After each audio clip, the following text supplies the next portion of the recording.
Continuamos conversando con Marta Harnecker, quien es la ganadora del Premio Libertador al Pensamiento Crítico año 2013. 2013, estás atrasado en un año. 2013. Ah, ¿verdad? 2013, sí. Es que el premio lo dieron ahora. Lo dieron ahora, pero es el del 2013, estamos en el 2014. Ya, sí, es cierto. Fíjate, Marta, hablamos de la burocracia antes de ir a la pausa y tú me comentas que en tu libro hay un capítulo dedicado a ese problema, que es uno de los temas que, por ejemplo, los procesos se complican cuando una persona va a hacer una gestión, colas, pérdida de tiempo, bueno, no hay una gerencia, pareciera que no hay eso que el presidente Chávez llamaba eficiencia o nada, a veces es más nada que la eficiencia, o muchas veces. Sí, no, te encuentro toda la razón.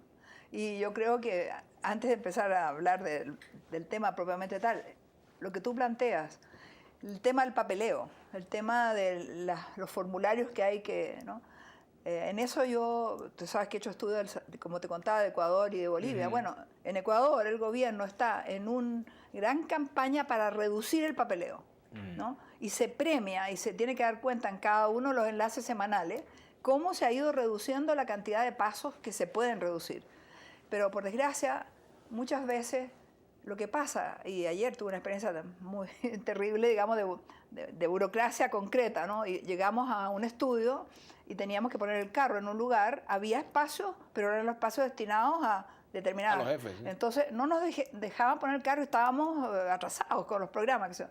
Y yo le digo, bueno, pero si el hueco está libre, no, porque está designado a tal persona, ¿no? Entonces le digo, bueno, en cualquier país del mundo, cuando uno llega a una actividad de este tipo, y hay huecos sueltos, entonces te ponen el carro, yo te entrego las llaves y lo corres. No, es que eso no está normado. No, entonces llamaba a la persona, si fueras tú, llamaba abajo, era el productor, y le decía, déjela entrar. Entonces decía, no quería recibir la llamada del tipo. Tuvimos que llamar al supervisor y a la viceministra para poder entrar, ¿no? Bueno, eso, pero en todo, pues, en todo se exige una cantidad de papeles, una cantidad de normas que habría que simplificar, y que lo que pasa es que la persona, parece ser, ¿no?, que estas personas se sienten con poder cuando hacen esas, digamos, claro, porque tú no tienes ninguna posibilidad de hacer nada si el tipo te niega las cosas. Entonces, gozan con eso. Bueno, y te cuento una cosa que cuento ahí en el libro sobre Kollontai, creo que es la que cuenta en un artículo el tema de la burocracia, ¿no? Entonces dice, hubo una comunidad que decidió crear un espacio para tener pájaros de distintos tipos, etcétera, ¿no? Entonces fue a contarlo al Soviet. Entonces los compañeros del Soviet le dijeron, muy buena su iniciativa, pero nosotros la vamos a tomar, ¿no? Porque queremos que la hagan todas las comunidades, ¿no? Y cuando la toma el Soviet, vamos a ver, ¿cómo es la cosa? ¿Cuántos números? ¿Cuántas cosas? Esto hay que hacerlo así, esto hay que hacerlo así. Un papeleo increíble. Se terminó con la experiencia. Porque el burócrata lo que tiene es que él cree que es el que tiene la razón, no cree en la gente, cree que sus papeles y sus cosas son las que van a resolver los problemas, ¿no? Tú me puedes decir, ¿cómo combatir eso? Yo solo creo que se puede combatir con pueblo organizado, controlando. Y por eso me parece muy importante llamar al pueblo a constituir consejos, claro, reales y del pueblo. Y sin exclusiones, que sea todo el mundo. Eso es lo que yo le decía, decía en mi charla que tú no oíste, decía que a mí me parecía muy interesante esta llamada al presidente Maduro a discutir el precio de la gasolina a todo el pueblo. Porque a mí esta cosa de los controles del PSUV, ¿no?, me parece importante que el partido controle, pero me parece mucho más interesante que el partido sea facilitador de control popular. ¿Por qué? Porque un partido de un gobierno no puede controlarse a sí mismo. Está el asunto, como yo, si soy militante del mismo partido que tú, bueno, es muy difícil criticar, y sobre todo cuando el que uno critica tiene autoridad. Bueno, ahí está el rol poder también de los poderes públicos. Cada poder debe cumplir su rol. Sí. Pero me gustaría hacerte una pregunta, Marta, porque lamentablemente el tiempo es muy corto, sí, y quisiera tener mucho más tiempo para conversar contigo. Yo también. Tú que estuviste muy cerca del presidente Chávez, que conoces este proceso, aunque hayas estado unos años fuera, pero has estado investigando, estudiando, haciéndole seguimiento a lo que pasa en Venezuela. Tuve muy pocos años fuera, la gente cree que hasta hace 3 años atrás estaba aquí. Pero estabas de muy bajo perfil, fíjate tú. Sí, yo nunca he tenido un gran perfil. Bueno, pero siempre se te veía mucho. Bueno, yo cuando estaba en el gobierno, yo tengo muchos años fuera de actividad política, ¿no?, en este momento. Pero fíjate, Marta, cómo ha administrado el presidente Nicolás Maduro eso que llaman el legado del presidente Chávez. Tú me preguntas a mí, tú tienes que contarme. A ti. No, yo te pregunto, yo tengo mi visión, pero caramba, tú eres la entrevistada. No, yo creo que el presidente Maduro está tratando de llevar adelante las ideas fundamentales del presidente Chávez. Creo que hay un esfuerzo muy grande, o sea, él entiende perfectamente que no puede gobernar solo, que él tiene que dar participación al pueblo. Pero una cosa es el presidente Maduro y otra cosa es el aparato que rodea a los gobernantes. Yo recuerdo los entornos, ¿no? La caja de cristal que decía Matus, y que yo, cuando conozco al presidente Chávez, en la entrevista que le hago, le digo, ¿cómo se rompe esa caja de cristal? Porque tú tienes alrededor de gobernantes... Diría Chávez que con el bate de Sammy Sosa. No, Chávez decía que él tenía un equipo que lo alertaba de las cosas, etcétera, ¿no? Pero resulta ¿Pero quién alertaba a Chávez de las cosas de ese equipo? Sí, ese es el problema. Y yo te iba a decir una cosa, y hay dos formas en que se deforma la información que recibe un presidente o un gobernante o un ministro, que sea. Una, que es los oportunistas que le cambian las cifras, porque aquí me han dicho que es terrible, las empresas del Estado como le han pasado cifras al presidente que son absolutamente falsas, ¿no?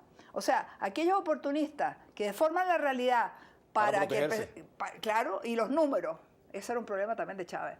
O sea, 100.000 consejos comunales, no sé cuántas, nosotros le propusimos experiencias pilotos de comuna 10. Él ya a la semana tenía 100, quería 100 experiencias pilotos. Eso así, todos números, ¿no? Pero bueno, que no se me vaya la idea. Hay los oportunistas que cambian la cifra y hay los amigos, y eso lo viví, que por proteger al presidente, que está muy cansado, que tú lo ves que ha hecho tantos esfuerzos. Yo creo que el presidente Chávez, tanto como el presidente Maduro, dedican su vida, ¿no?, a servir a este pueblo, pues. Pero entonces vienen, yo veía, pues, un amigo, que en ese momento era secretario del despacho, que tenía que subirle papeles a Chávez. Entonces, así los papeles. Y el presidente no había dormido. ¿Qué hace ese hombre? Que quiere a Chávez. Trata de seleccionar, bajar, postergar, ¿no?, por amor. Entonces las cosas se hacen o por oportunismo o por amor. Entonces es muy difícil tener una verdadera visión si no se está en contacto con el pueblo y si no se permite la interpelación popular, que era lo que el presidente Chávez planteó. Pero ahí planteó. donde está el tema de buscarse personas, Marta, que sepan gerenciar y que puedan hacer mucho más eficiente la labor de gobierno. Está pasando a la otra cosa, que es el tema de la eficiencia. Yo sí creo que es fundamental la eficiencia en el socialismo, que tenemos que ser mejores.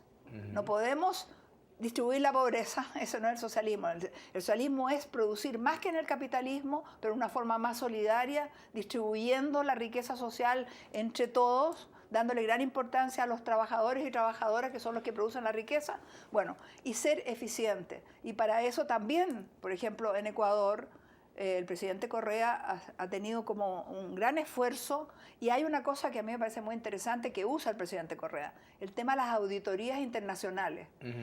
Él dice, las empresas tienen que ser eficientes y competir con la eficiencia de otros países, para poder competir en el mercado, etc. Y para eso ellos pagan, contratan auditorías para que examinen las empresas, examinen cómo está el Ministerio de Salud, examinen cómo está, porque se requiere una visión de fuera. Ahora, en la cooperación, Marta, entre países que son aliados en el ALBA, UNASUR, todas estas instancias que se han creado, no da para que efectivamente se intercambien este tipo de experiencias que son relativamente fáciles de aplicar.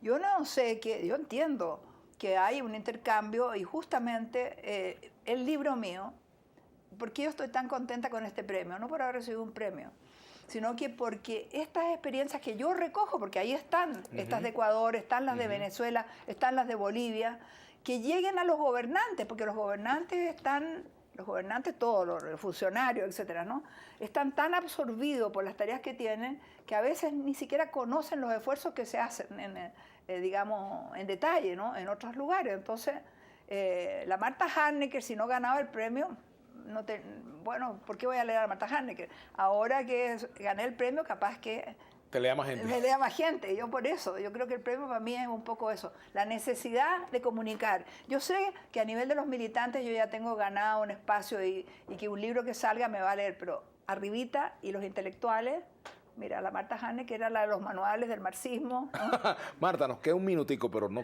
puedo dejar de preguntarte, ¿está en peligro la revolución bolivariana? ¿Está en peligro la revolución latinoamericana o los procesos latinoamericanos de cambio que se han dado? ¿Están en peligro?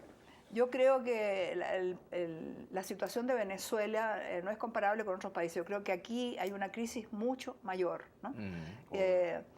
Creo que el tema económico, y como se ha entendido perfectamente, ¿no es cierto?, es el tema más álgido, porque el pueblo ha demostrado que, como decía Chávez, se puede con hambre, digamos, hay un dicho que dice, con hambre el apoyo, el amor no dura. Y Chávez decía, no dura, sí. Aquí se ha demostrado lo contrario en el golpe militar, ¿te acuerdas? Bueno, este pueblo ha demostrado que sí se puede seguir, pero también eso tiene un límite. Entonces, es fundamental de resolver el problema económico.